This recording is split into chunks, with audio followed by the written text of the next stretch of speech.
और हेडिंग लिख लो अपना दोबारा वापस वही।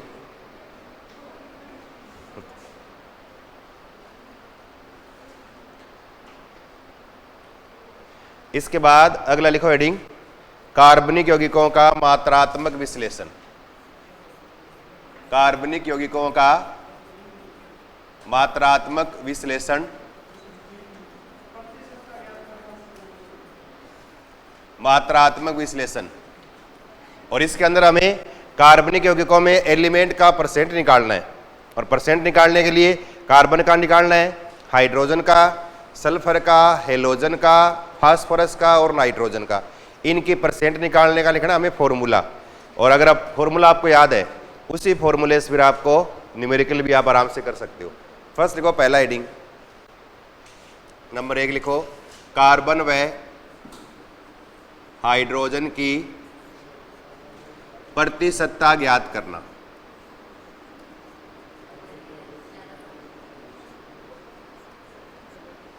कार्बन व हाइड्रोजन की प्रतिशतता ज्ञात करना।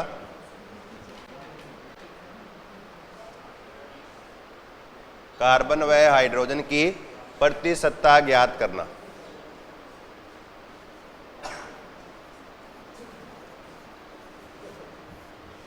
और इनके परसेंट निकालने के लिए अब कोई भी कार्बनिक यौगिक है ना, कार्बनिक यौगिक जिससे आपको कार्बन की और H की परसेंट निकालनी है, तो कार्बनिक यौगिक इसको जलाएंगे। प्लस जलाने का मतलब क्या हो गया, ऑक्सीजन के साथ क्रिया, और जलाओगे ना तो कार्बन बनेगा, वो किस रूप में बनेगा, CO2 के रूप में, और H निकलेगा, वो किस रूप में निकलेगा बाहर, H2O जल के रूप में बाहर निकलेगा। और ये जो है ना कार्बन व हाइड्रोजन की परसेंट निकालने की विधि है, इस विधि का नाम है, याद रखना आपको, क्या बोलते हैं इसको, लिबिंग विधि। ये नाम याद रखना, ये नाम बहुत इंपॉर्टेंट है। लिबिंग विधि की सहायता से कार्बन व हाइड्रोजन की परसेंट ज्ञात करते हैं। एक तो ये लिबिंग विधि से कार्बन व हाइड्रोजन की परसेंट निकालनी है। और लिबिंग विधि में जो कार्बनिक यौगिक आपको दिया ना, ये कार्बनिक यौगिक क्या करेंगे, इसको O2 के साथ जलाएंगे, और जलाओगे तो कार्बनिक यौगिक में जो कार्बन है जिसकी आपको परसेंट निकालनी है, तो कार्बन निकलेगा CO2 के रूप में बाहर, और जल निकलेगा वो, ये H निकलेगा वो जल के रूप में क्या है, बाहर निकल जाएगा। तो यानी CO2 और H2O। अब आपको कह दें कि H की परसेंट निकालनी है, H की प्रतिशतता बराबर जिसकी भी परसेंट निकालनी हो ना, कि आपको हाइड्रोजन की निकालनी है, तो हाइड्रोजन किस रूप में बाहर आया है, H2O, H2 है यहाँ, और H का बाहर 1 और 1 और 1 कितने हो गए, 2। तो यहाँ जिसकी आपको परसेंट निकालनी है वो किस रूप में बाहर आया, उसका यहाँ लिखना है आपको बाहर, परमाणु बाहर या अणु बाहर। तो यहाँ कितना हो गया, H का 1 और 1 2 बटे, फिर नीचे किस रूप में बाहर निकला है वो, जल के रूप में, तो जिस रूप में बाहर निकला उसका अणु बाहर, तो जल का अणु बाहर कितना होता है,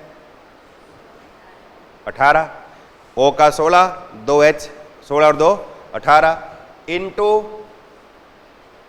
अब जिस रूप में बाहर निकला वो कितनी मात्रा निकली है, तो जल का कितना बाहर या कितनी मात्रा बाहर निकली है, तो यहां लिखेंगे H2O का बाहर,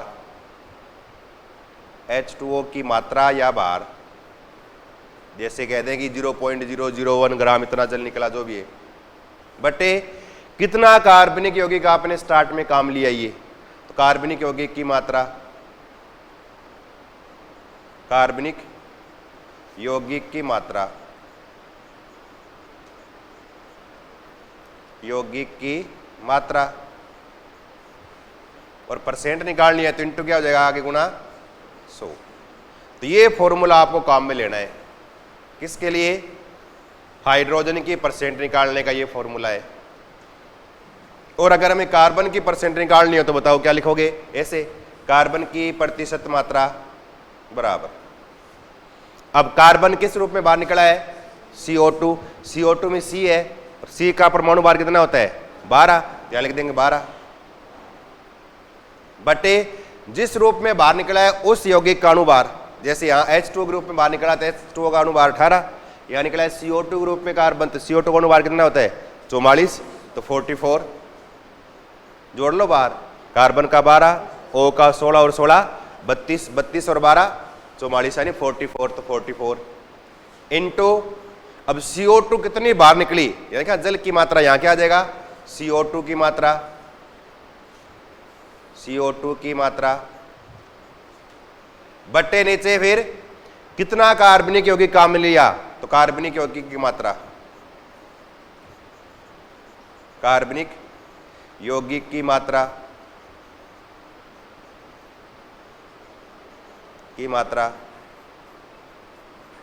इनटू क्या कर दोगे, वापस वही 100। तो ये किसका आ गया फॉर्मूला, कार्बन की परसेंट निकालने का क्या आ गया फॉर्मूला आ गया। तो H का निकालना हो, सेम सबका ये ट्रेंड रहेगा, जिस तत्व को निकालना हो उसको किस रूप में जला के या क्रिया करवा के आप किस रूप में बाहर निकालते हो, उसके अंदर उस तत्व का यानी किस प्रकार से स्वरूप है उसका परमाणु बाहर लिख दो, बटे जिस रूप में बाहर निकला है ना उसका अणु बाहर लिख दो, आगे जिस रूप में बाहर निकला है उसकी कितनी मात्रा वो लिख दो, कार्बनिक यौगिक कितना है वो लिख दो, इनटू क्या लिख दो 100 लिख दो। वो क्या है, इसका परसेंट निकालने का आ जाएगा फॉर्मूला। कार्बन की और हाइड्रोजन दोनों की परसेंट निकालने की विधि का नाम क्या है, क्या बोलते हैं इसको, लिबिंग विधि कहा जाता है। ये पॉइंट आपको याद रखना है। और कार्बनिक यौगिक को ऑक्सीजन के साथ जलाएंगे तो कार्बन से बनेगा CO2 और जल से क्या बनेगा H2O बनता है। पहले लिखो इसमें फर्स्ट पहला पॉइंट लिखो, कार्बन व हाइड्रोजन की प्रतिशतता, और इसमें लिखो पहला पॉइंट, पहले में लिखो इनकी प्रतिशतता ज्ञात करने के लिए, किनकी, कार्बन व हाइड्रोजन, इनकी प्रतिशतता ज्ञात करने के लिए लिबिंग विधि काम में ली जाती है। कौन सी विधि काम में लेंगे, लिबिंग विधि काम में ली जाती है। इसको अंडरलाइन कर लो, लिबिंग विधि का उपयोग किया जाता है।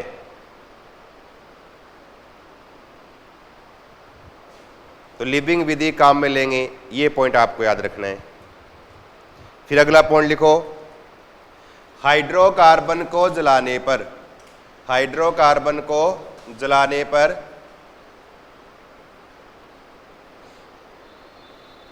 हाइड्रोकार्बन को जलाने पर या कार्बनिक यौगिक को जलाने पर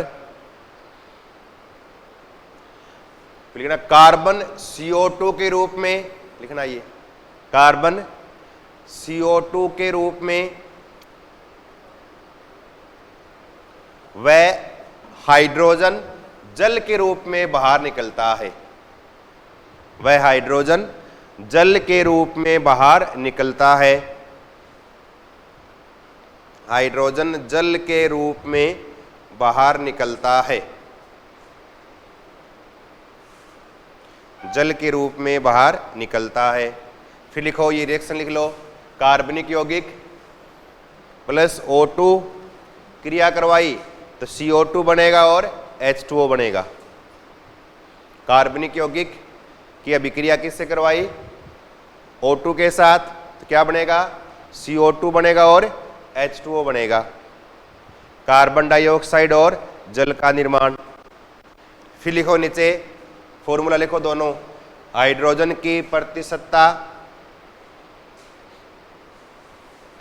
हाइड्रोजन की प्रतिशतता बराबर लिखो फॉर्मूला लिखो हाइड्रोजन के लिए, ये हाइड्रोजन की प्रतिशतता के लिए 2/18 इंटू H2O की मात्रा बटे कार्बनिक यौगिक की मात्रा इंटू 100।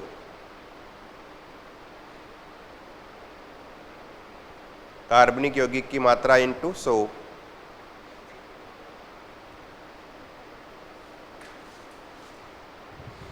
और ऐसे लिख लो, कार्बन की प्रतिशतता, कार्बन की प्रतिशतता,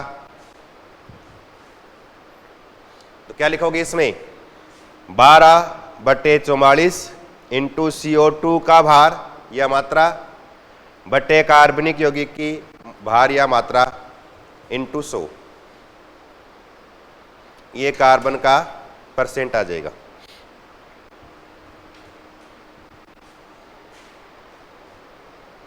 अब आपको क्या है, देखो ये दो चीजें तो आपको पता ही है, ये तो फिक्स है ही। आपको ये दो मान लिखे हुए मिलेंगे, बस ये लिखा हुआ मिल जाएगा और ये लिखा हुआ मिल जाएगा, ये दो मान लिखे हुए मिलेंगे।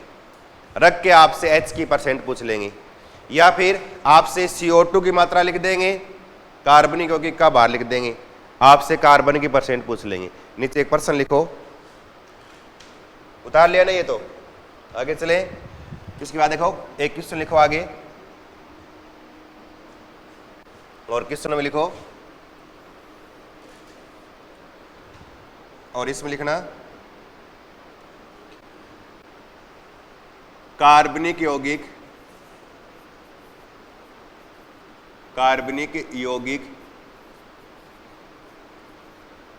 की 0.5321 ग्राम मात्रा को जलाने पर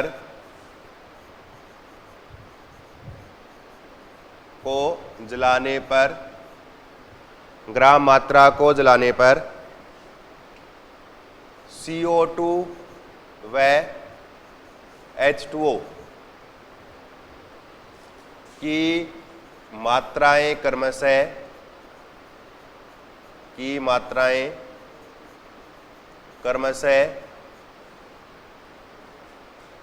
0.2131 ग्राम व 0.1523 ग्राम प्राप्त होती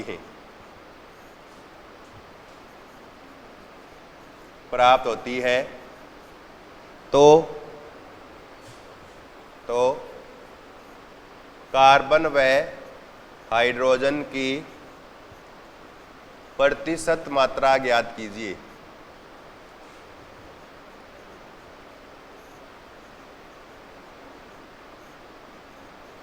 प्रतिशत मात्रा ज्ञात कीजिए। कार्बन व हाइड्रोजन की परसेंट निकालनी है। इस प्रकार से मैंने लिखे, ऐसे अपने हिसाब से लिख दिए कोई वैल्यू। आपको एग्जाम में इस प्रकार से लिखा हुआ मिलेगा कि ज़्यादा आपको गुणा भाग करने की आवश्यकता नहीं पड़ेगी, तुरंत ही उत्तर आ जाएगा। अब कार्बन की परसेंट निकालनी, जैसे थोड़ा सोल्व करना है। अब कार्बन की परसेंट कैसे निकालोगे, देखो वापस वही फॉर्मूला लगाएंगे। पहले तो कार्बन की प्रतिशत मात्रा बराबर कार्बन का बाहर कितना था 12 बटे कितना था 44 गुणा, अब CO2 कितने निकली है, देखो यहाँ CO2 व H2 की मात्राएं क्रम से, ये मात्रा किसकी है, CO2 वाला बाहर ये ठीक है कि ये कितना था यहाँ 5321 ग्राम, और यहाँ तो क्या था 0.2131 ग्राम व। अब देखो मात्रा ज्ञात कीजिए। अब देखो यहाँ CO2 का मान कितना है, ये तो है ये वाला मान CO2 का कितना है 0.2131 अपॉन कार्बनिक यौगिक कितना है शुरू वाला 0.5321 इंटू 100 हो जाएगा। अब गुणा भाग करके आप कार्बन की परसेंट निकाल सकते हो। ऐसे H की निकालनी है, H की परसेंट, तो H में 2 बट्टे क्या लिखा था हमने 18 इंटू कितना जल निकला है बाहर, ये वाला मान जल वाला कितना निकला है 0.1523 इंटू कार्बनिक यौगिक कितना है 0.5321 इंटू क्या हो जाएगा गुणा 100। गुणा पा करके उत्तर निकाल लो। आगे इनके आ जाएगी जो भी परसेंट आ रहा है, इतना परसेंट कार्बन, इतना परसेंट क्या आ जाएगा हाइड्रोजन। गुणा पा करके निकालना आपको। तो याद ये रखना है, लिबिंग विधि काम में लेंगे और दोनों के लिए फॉर्मूले याद रखने हैं। कई बार डायरेक्ट फॉर्मूला लिखते थे एग्जाम में कि लिबिंग विधि से कार्बन की प्रतिशत मात्रा ज्ञात करने के लिए सूत्र है, तब परसेंट निकालने का फॉर्मूला आपको आना चाहिए। अब गुणा भाग कर लेना, बाद में कर लोगे ना। ये तो है लिबिंग विधि, किसके लिए, कार्बन व हाइड्रोजन की परसेंट निकालने की लिबिंग विधि पूरी होगी। इसके बाद अगला देखो सेकंड, इसके बाद अगली लिखो दूसरा सेकंड, हैलोजन की प्रतिशत मात्रा ज्ञात करना, एस्टिमेशन ऑफ हैलोजन।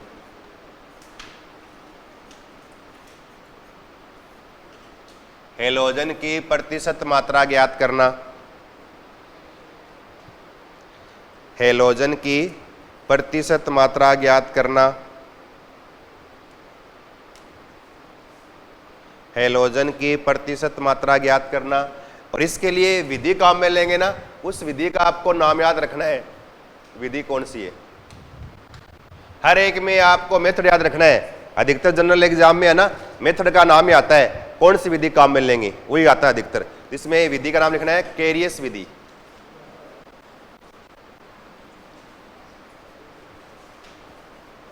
कौन सी है?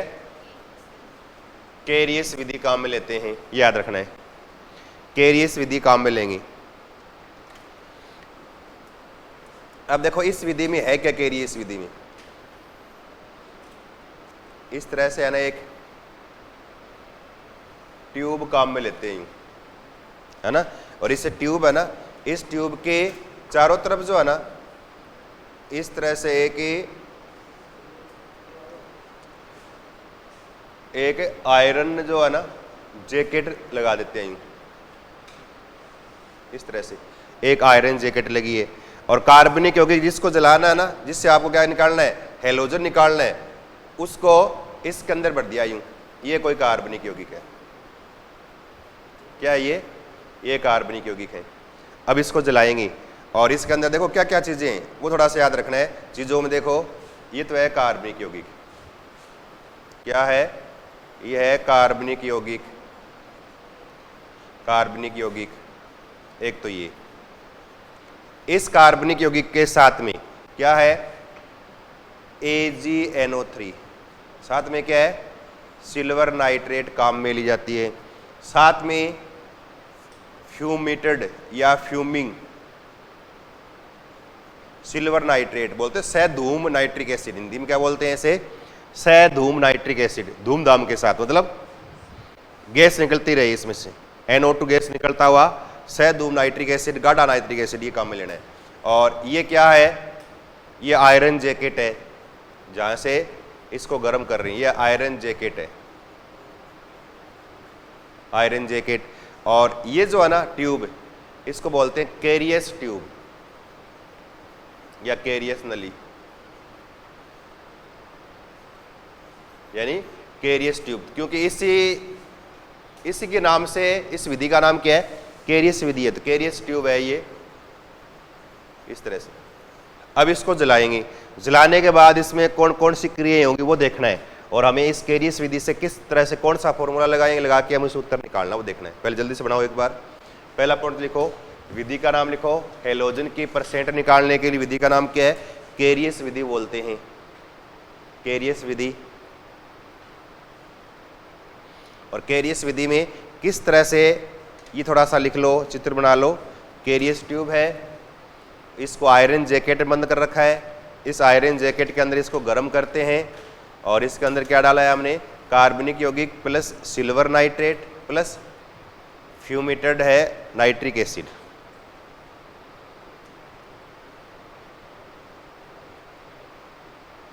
फ्यूमेटेड नाइट्रिक एसिड काम में लेते हैं।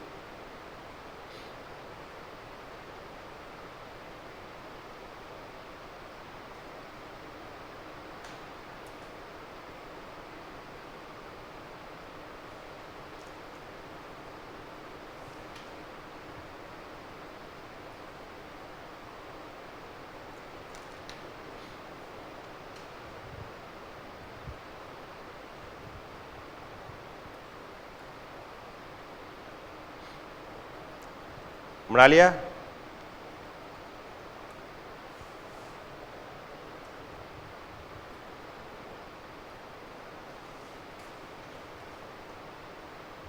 लिख लिया? एक तो ये किस तरह से कार्बनिक यौगिक के अंदर सिल्वर नाइट्रेट डाल के, नाइट्रिक एसिड डाल के तेज गर्म करेंगे। अब गर्म करेंगे, देखो कौन सी क्रिया होगी, आगे चलें क्या? देखो क्रियाओं में क्या है, इस तरह से कार्बन, इस कार्बनिक यौगिक में जो कार्बन है ना, कार्बन उसका होता है ऑक्सीडेशन, किसकी प्रेजेंस में? सधूम नाइट्रिक एसिड की प्रेजेंस में। तो कार्बन है वो CO2 गैस के रूप में बाहर निकाल दिया जाएगा, ये CO2 गैस के रूप में बाहर निकल जाएगा। इससे हमें कोई मतलब नहीं, हमें हेलोजन की निकालनी है। हाइड्रोजन जो है ना H, इसका भी ऑक्सीडेशन हो और नाइट्रिक एसिड की प्रेजेंस में होगा, या क्या बनेगा H2O, ये भी जल वाष्प यानी वेपर के रूप में बाहर निकल जाएगा। फिर बचा हुआ इसमें हेलोजन, तो हेलोजन है ये X, और ये हेलोजन किस रिएक्शन करता है, सिल्वर नाइट्रेट के साथ, और इससे क्या बनेगा AgX, क्या बन जाएगा AgX का निर्माण हो जाएगा। ये हमें चाहिए बस। तो हेलोजन का निष्कर्षण AgX, अगर आपको Cl निकालना है ना तो इसकी जगह X की जगह क्या लगा सकते हो आप Cl, तो AgCl निकल जाएगा बाहर। अगर Br लगाना है तो AgBr के रूप में बाहर निकल जाएगा, अगर इस कार्बनिक यौगिक में Br है, ब्रोमीन है तो। अगर हमें आयोडीन की परसेंट निकालनी है, क्या निकलेगा AgI के रूप में ये बाहर निकल जाएगा। अब वापस वही, हमें Cl की परसेंट निकालनी है तो Cl का परमाणु भार बटे किस रूप में बाहर निकला है उसका अणु भार, इनटू ऊपर जिस रूप में बाहर निकला है उसकी मात्रा बटे कार्बनिक यौगिक की मात्रा इनटू क्या हो जाएगी 100 हो जाएगा। तो वो फॉर्मूला लग जाएगा, इसके अंदर सब में सेम फॉर्मूला रहेगा। लिखो नीचे जल्दी से एक बार। कार्बन का ऑक्सीडेशन होता है नाइट्रिक एसिड से, तो इससे बन जाएगा AgCl, AgBr और AgI।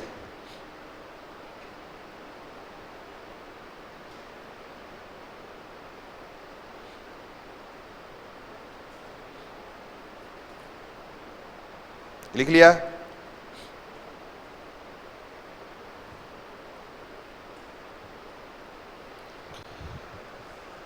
और अणु बाहर निकालना हो ना, साथ लिख लो, चाहिए इसका अणु बाहर निकालोगे तो Ag का बाहर कितना 108, Cl का 35.5, कुल इसका अणु बाहर जोड़ लो। ऐसे AgBr के लिए Ag का 108, Br का होता है 80, इसका जोड़ लो। इसी प्रकार से Ag का 108, I का होता है 127, ये जोड़ लो। अब देखो इसको जोड़ोगे तो कितना हो गया 143 हो गया 143.5, इसका जोड़ोगे कितना हो गया 188 हो गया इसका जोड़ोगे तो 15, 1, 3 और 2, 235 हो गया क्या, देखना है ना। इस तरह से इनका अणु भार है। अब इन्हीं की सहायता से निकालना। अब कोई भी हेलोजन हो उसकी परसेंट निकालनी है, हेलोजन की प्रतिशतता बराबर क्या लिखेंगे, हेलोजन का यानी x क्या हेलोजन है ना, तो हेलोजन का परमाणु भार, हेलोजन का परमाणु भार बट्टे नीचे AgX का अणु भार,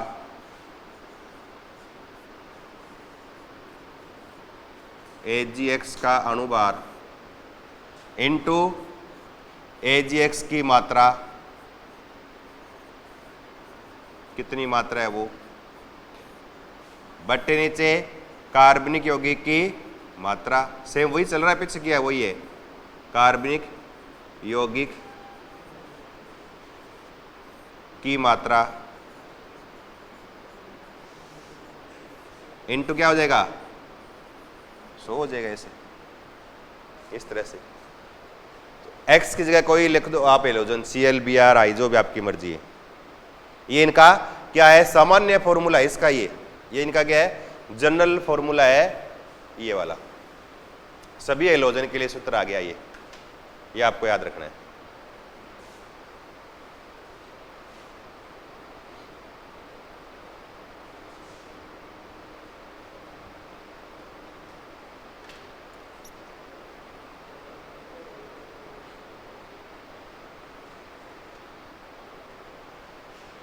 तो जिस हेलोजन की परसेंट निकालनी है उस हेलोजन का परमाणु भार उस निकले हुए यौगिक के अंदर किस प्रकार से है वो, बटे जो यौगिक के रूप में इसका अवक्षेप प्राप्त हुआ, ये क्या है अवक्षेप होगा, ये क्या बनेगा, ये PPT बन जाएगा ऐसे AgX का।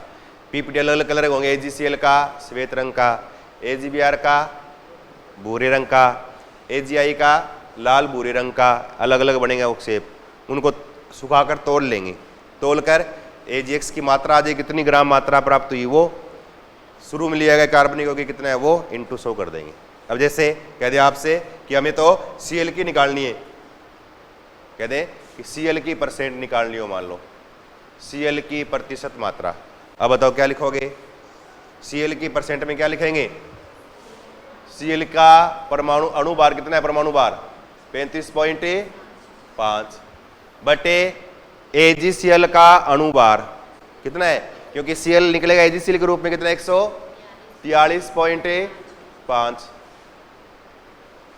143.5 इंटू AgCl की मात्रा है, AgCl की मात्रा बटे कार्बनिक यौगिक की मात्रा बटे कार्बनिक यौगिक की मात्रा।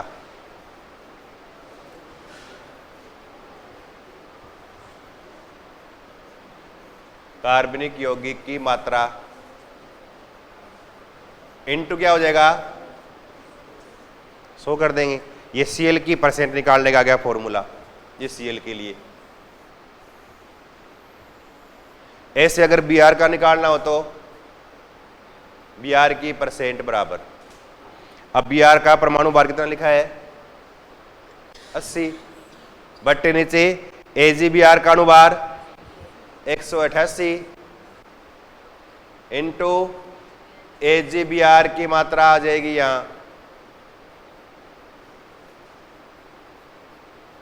AgBr की मात्रा बटे कार्बनिक यौगिक की मात्रा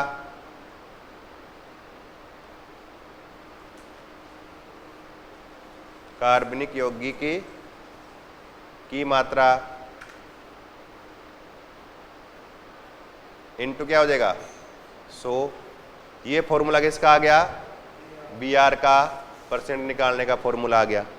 ऐसे आप I का लिख सकते हो, I की परसेंट बराबर, I का परमाणु भार कितना? 127 बटे AgI का अणुभार 235 गुणा AgI की मात्रा AgI की मात्रा बट्टे नीचे कार्बनिक यौगिक की मात्रा कार्बनिक यौगिक की मात्रा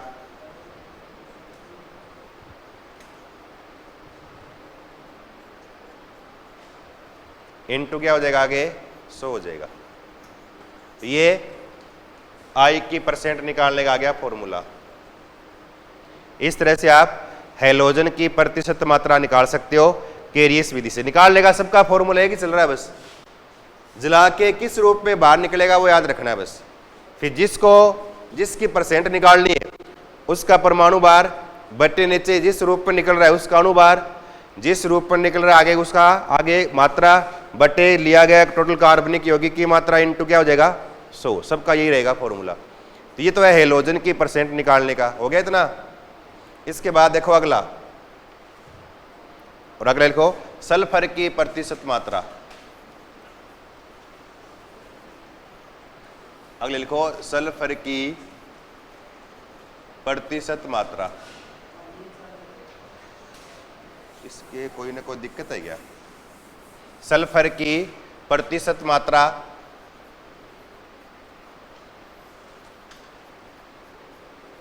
सल्फर की प्रतिशत मात्रा और विधि कौन से काम में लेंगे? वही कौन सी विधि? वही केरियस विधि काम में ली जाती है। याद रखो, हैलोजन के लिए, सल्फर के लिए, फास्फोरस के लिए केरियस विधि काम में ली जाती है। याद रखो ये केरियस विधि। वापस वही केरियस विधि में केरियस ट्यूब काम में लोगे जिसके ऊपर क्या लगा हुआ है? इस तरह से लोहे की एक जैकेट लगी हुई है ना, और यहां कार्बनिक यौगिक भरा हुआ है इस तरह से। अब इस कार्बनिक यौगिक में क्या क्या चीजें हैं वो देखना है। और इसमें एक तो ये तो है आयरन जैकेट, वापस वही जल्दी बना लो,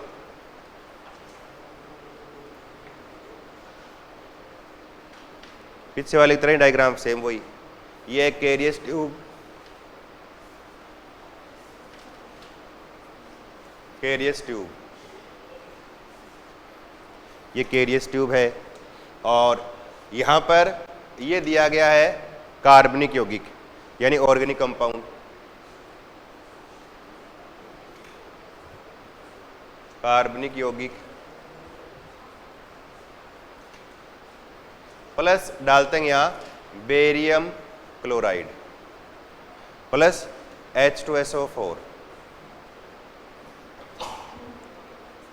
डाल के इसको गर्म करेंगे।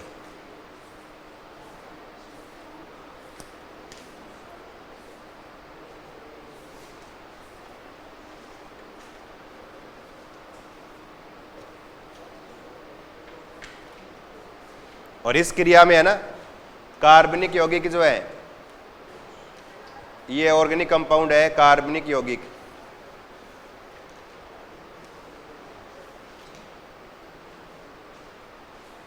Plus barium chloride plus H2SO4 क्रिया करेंगे, किस रूप में बाहर निकल जाएगा?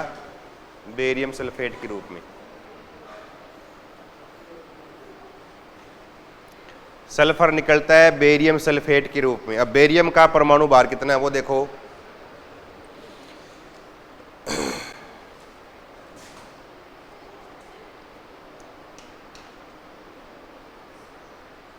137 बेरियम है ना, इसका परमाणु भार है 137 बेरियम का Ba का।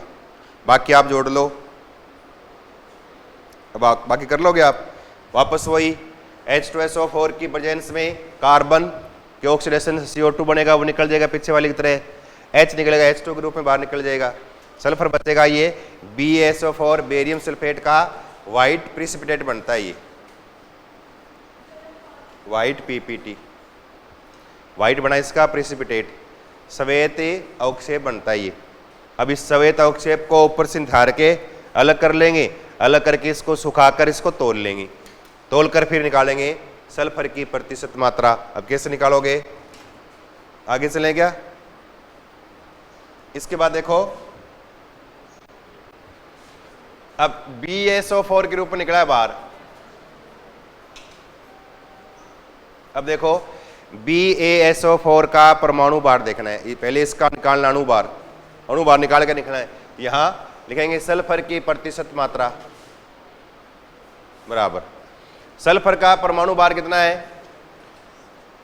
32 बटे BaSO4 का अणु भार, ये तो आएगा बेरियम सल्फेट के रूप में निकला बाहर, इंटू BaSO4 की मात्रा बटे कार्बनिक यौगिक की मात्रा।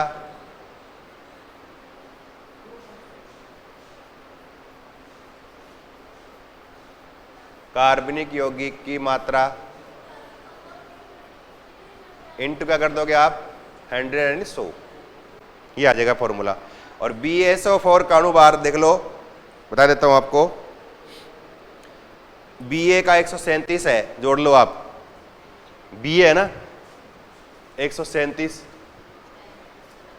137 है Ba का परमाणु भार, प्लस सल्फर का 32 प्लस O का 16 इंटू 4, 16 चौका 64। अब जोड़ना 137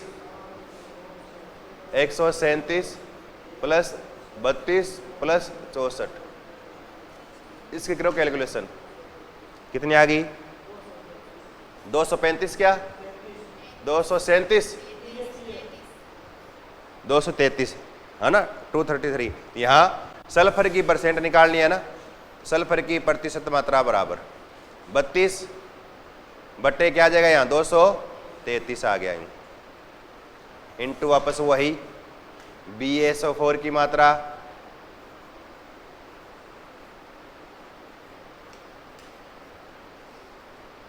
बट्टे नीचे कार्बनिक यौगिक की मात्रा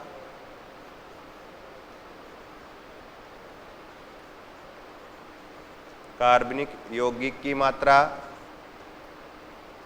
इंटू क्या हो जाएगा, आगे 100 हो जाएगा, इंटू 100। जिस रूप में बाहर निकलता है ना वो चेक कर लो बस, किस एलिमेंट को किस रूप में बाहर निकालेंगे, ये थोड़ा सा आपको याद रखना है बस।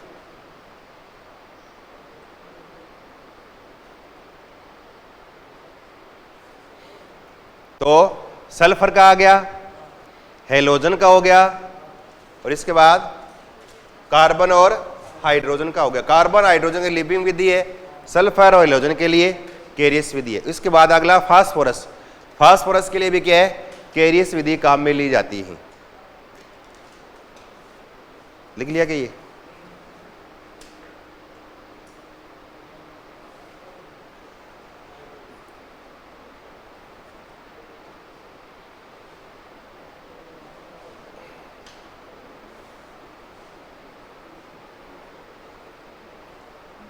हो गया। इसके बाद अगला लिखो, फास्फोरस की प्रतिशत मात्रा।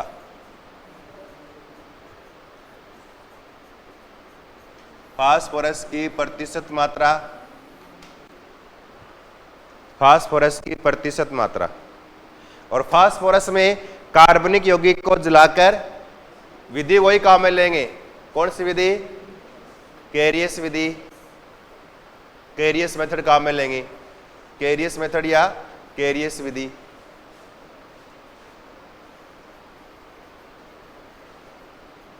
अब जलाएंगे ना। अब देखो, हेलोजन को निकाला आपने AgX के रूप में बाहर, कार्बन को निकाला CO2 के रूप में बाहर, H को निकाला आपने H2O के रूप में बाहर, सल्फर को निकाला है BaSO4 बेरियम सल्फेट के रूप में बाहर निकाला है। इसी प्रकार से ये जो है ना फास्फोरस, इसको निकालते बाहर मैग्नीशियम पायरोफॉस्फेट के रूप में। किस रूप में निकालेंगे? ये नाम याद रखना है।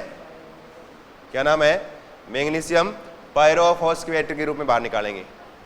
ये याद रखना है, ये नाम लिख लो, मैग्नीशियम पायरोफॉस्फेट।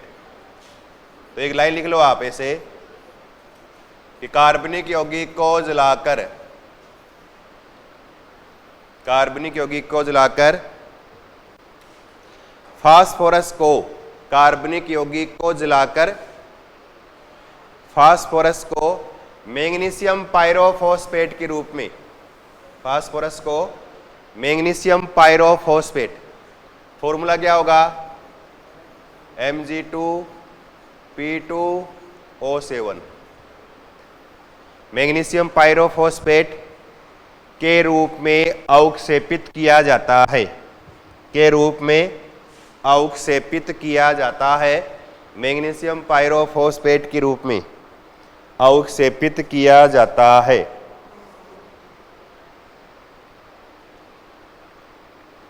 अब वापस फास्फोरस की प्रतिशत मात्रा बराबर,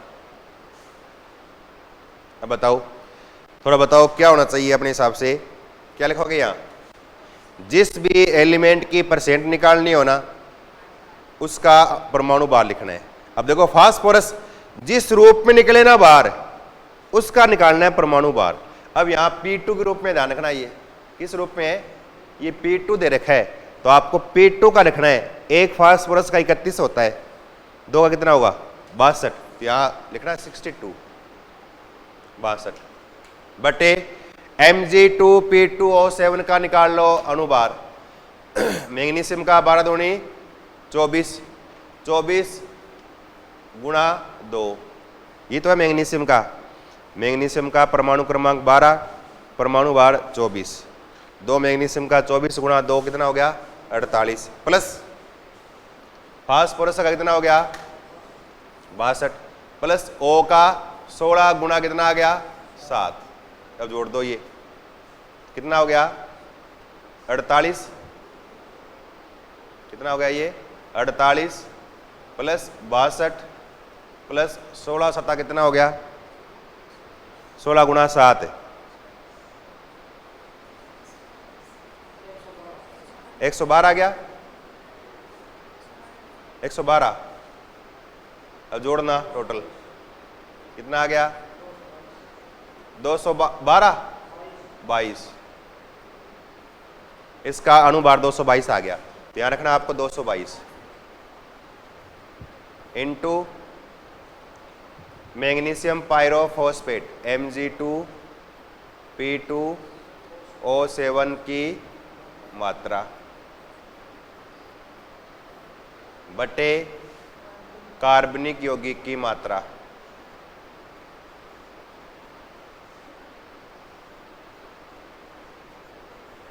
कार्बनिक यौगिक की मात्रा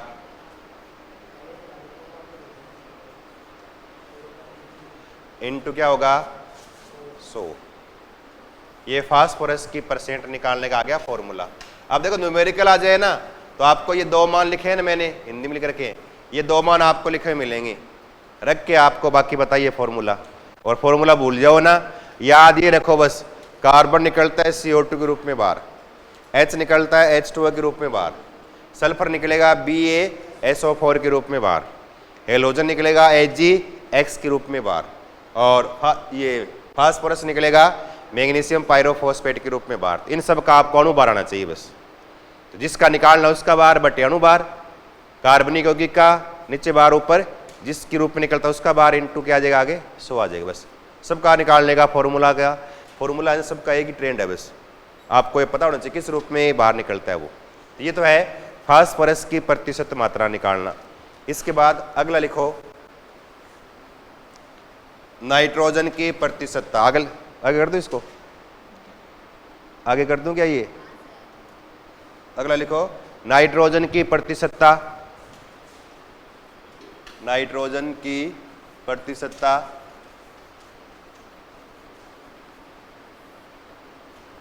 नाइट्रोजन की प्रतिशतता। तो नाइट्रोजन का परसेंट निकालना है, और नाइट्रोजन का परसेंट निकालने के लिए दो मेथड काम में लेते हैं, दोनों के नाम याद रखने हैं आपको। एक तो लिखो, पहले लिखो विधियों के नाम लिख लो, विधियों के नाम, और लिखो केल्डोल विधि,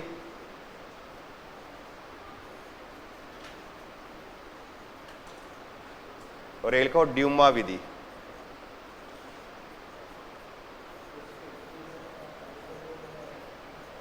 ये दो नाम याद रखने हैं बस आपको, केल्डोल विधि और ड्यूमा विधि काम में लेंगे नाइट्रोजन की प्रतिशतता ज्ञात करने के लिए। और इसके लिए लिखो फॉर्मूला क्या है। पहले लिखो केल्डोल विधि,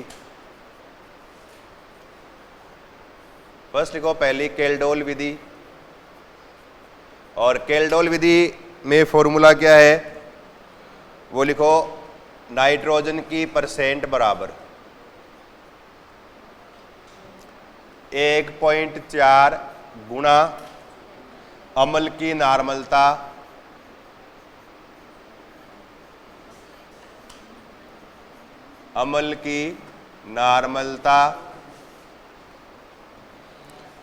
गुणा अम्ल का आयतन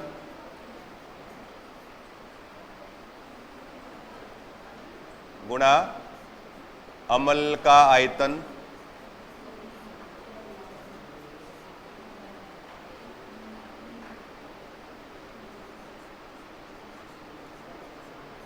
अम्ल का आयतन बटे यौगिक का भार।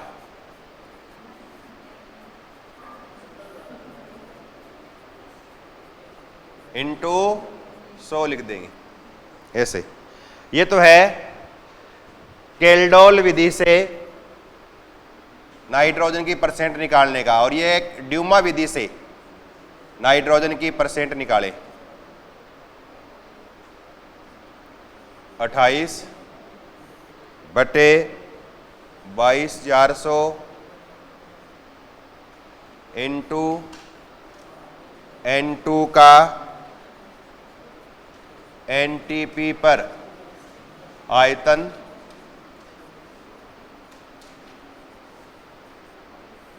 N2 का NTP पर आयतन बटे यौगिक का भार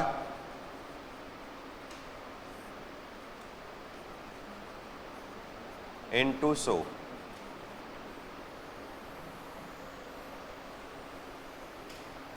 ये दो विधियां हैं, केल्डोल विधि और दूसरी क्या है ड्यूमा विधि। इन दोनों विधियों से आप नाइट्रोजन की परसेंट निकाल सकते हो। जल्दी लिखो।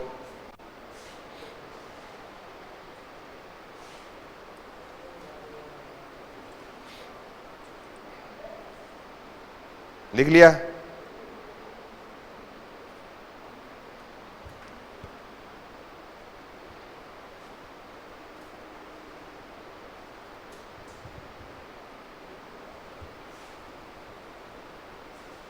तो ड्यूमा विधि और केल्डोल विधि दोनों के आपको दो फॉर्मूले याद रखने हैं। और फिर नीचे ध्यान रखना, ड्यूमा विधि जो है ना, इस ड्यूमा विधि से सभी प्रकार के कार्बनिक यौगिक जिनमें नाइट्रोजन हो, उनमें नाइट्रोजन की परसेंट आप इस विधि से सभी प्रकार के कंपाउंड की निकाल सकते हो। लेकिन केल्डोल विधि है ना, उस केल्डोल विधि के अंदर क्या है, जिन कार्बनिक यौगिकों में क्या है कि जिन कार्बनिक यौगिकों में साथ में क्या हो, एजो ग्रुप जुड़ा हो। एजो मतलब जैसे ये N डबल बॉन्ड N, कोई कार्बनिक ग्रुप जुड़ा हो, एजो वाला हो, या नाइट्रो समूह जुड़ा हो, या फिर कोई कार्बनिक यौगिक जो चक्रीय हो और चक्कर के अंदर नाइट्रोजन हो, जैसे पिरिडीन लिख दें, यूं पिरोल लिख दें, है ना, पाइरोल बोलते जिसको। तो उनका नाइट्रोजन का एस्टिमेशन यानी नाइट्रोजन की परसेंट आप केल्डोल विधि से ज्ञात नहीं कर सकते इनकी, लेकिन ड्यूमा विधि से आप सभी कार्बनिक यौगिकों की नाइट्रोजन की परसेंट निकाल सकते हो। ड्यूमा से, केल्डोल से इनकी परसेंट आप नहीं निकाल सकते, इसकी कमी है ये केल्डोल विधि की। तो नीचे अलग से एक लाइन लिखो और इसमें लिखना ड्यूमा विधि से, नीचे एक लाइन लिखो, ड्यूमा विधि से सभी प्रकार के, ड्यूमा विधि से सभी प्रकार के कार्बनिक यौगिकों की प्रतिशतता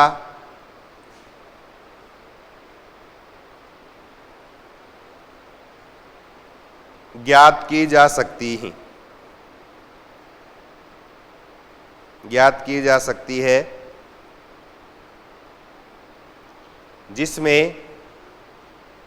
जिसमें नाइट्रोजन उपस्थित हो।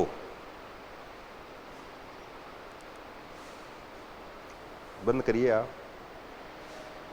नाइट्रोजन उपस्थित हो और फिर नीचे एक लाइन और लिखो, केल्डोल विधि से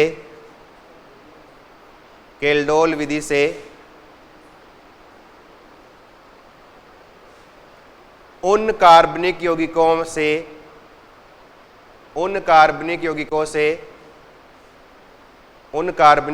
से नाइट्रोजन की प्रतिशतता ज्ञात नहीं कर सकते, नाइट्रोजन की प्रतिशतता ज्ञात नहीं कर सकते, जिनमें एजो समूह या नाइट्रो समूह या चक्रीय यौगिक जिनमें नाइट्रोजन उपस्थित हो।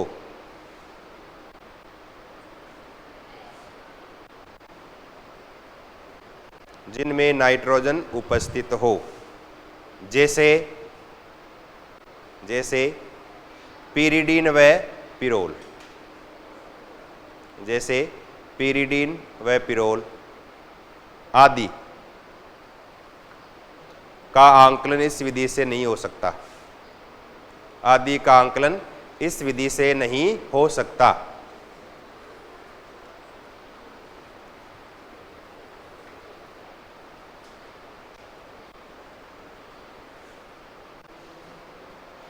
ये तो है मात्रात्मक विश्लेषण हो गया।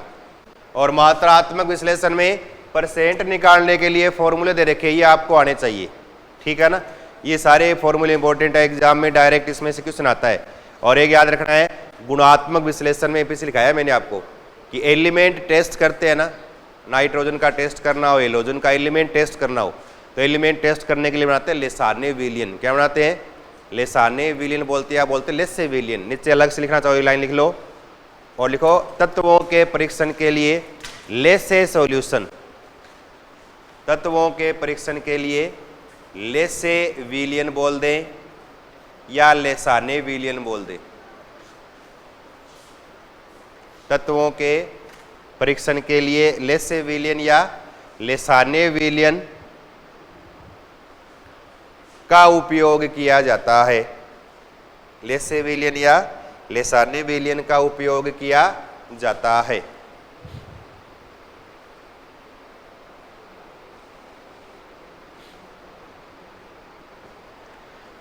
बाकी आपको क्वालिटेटिव एनालिसिस है ना, गुणात्मक विश्लेषण, वो आपको मैंने रेडिकल वाले चैप्टर में करवा दिया है ना। मूलक है क्या, मूलक के अम्लीय और क्षारीय दो प्रकार, एसिडिक रेडिकल कौन कौन से हैं, उनके लिए ग्रुप रिएजेंट कौन से हैं, क्षारीय मूलक कौन से हैं, उनके लिए ग्रुप रिएजेंट कौन से हैं, किस रूप में बाहर निकलते हैं, वो सारा करना वो आपने गुणात्मक विश्लेषण के अंदर और रेडिकल टेस्ट के अंदर अपना पूरा हो गया। यहाँ हो गया ये अपना मात्रात्मक विश्लेषण वाला पॉइंट क्या हो गया, पूरा हो गया ये, ठीक है।